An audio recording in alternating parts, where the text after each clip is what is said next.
It's finally here! Uni's first indoor pizza oven that's fully capable of making a wide range of pizzas, including Neapolitan. This isn't a glorified toaster oven like many others on the market.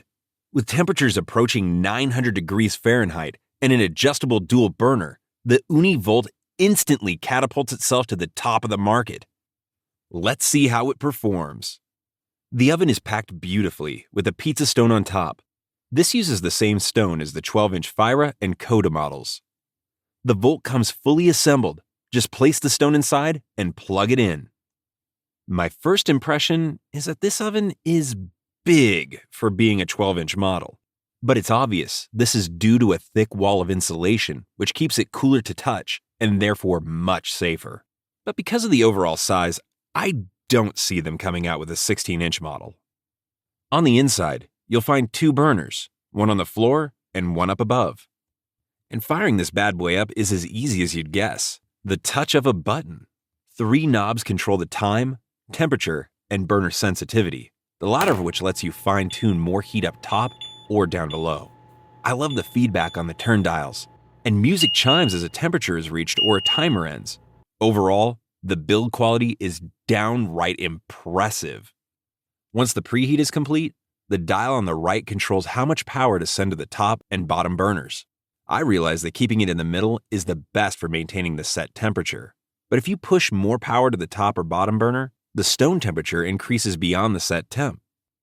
All right, let's see how well it can bake pizza. I used my same Polish recipe as I do with every review. You can check it out at the link above. By the way, I'm not affiliated at all with these companies, but this is Bianco di Napoli sauce, and Graza oils are incredible. Basically, the only brands I use anymore. Preheating to the max 850 degrees Fahrenheit took just under 20 minutes. After this, I turned the top burner on high while I prepped my pizza, which increased the stone temperature to 887. I launched my pizza and watched the magic happen. The glass door is awesome to watch the crust rise. After a 93-second bake, without turning the pizza at all, this was the result. A really awesome pizza for an indoor oven and my first attempt. The bottom was a bit dark, and the top was a tad underdone for my liking. So I turned the burners back to an equal level while I prepped a meatball parm pizza. Keeping the burners equal results in a more stable temperature, so setting an 850-degree temp will be close to the true stone temp. Then we can put the heat into the top burner after launching. Halfway through the bake, I turned the pizza once, which resulted in a more evenly cooked undercarriage. Much better results this time, with more color on top, but still a bit dark on the bottom. So next time, I dropped the temperature to 800 and baked the pizza closer to the 2-minute mark.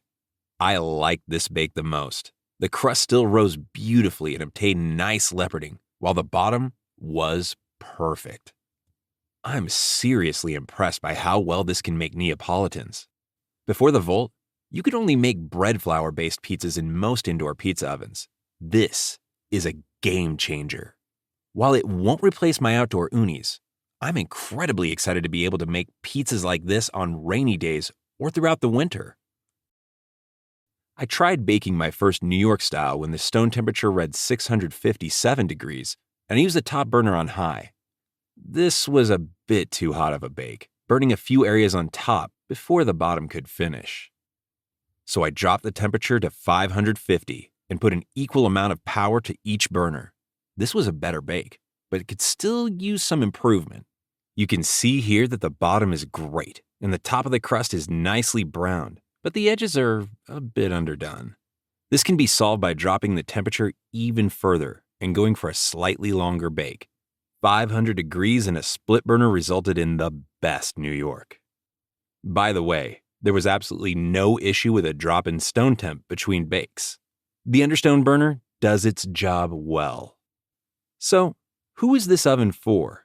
Obviously, this oven can make great pizza, but like I said earlier, it won't replace my Karu 16. The Volt can make really good Neapolitans between the 90-second and 2-minute mark, whereas the Karu 16 can do it quicker.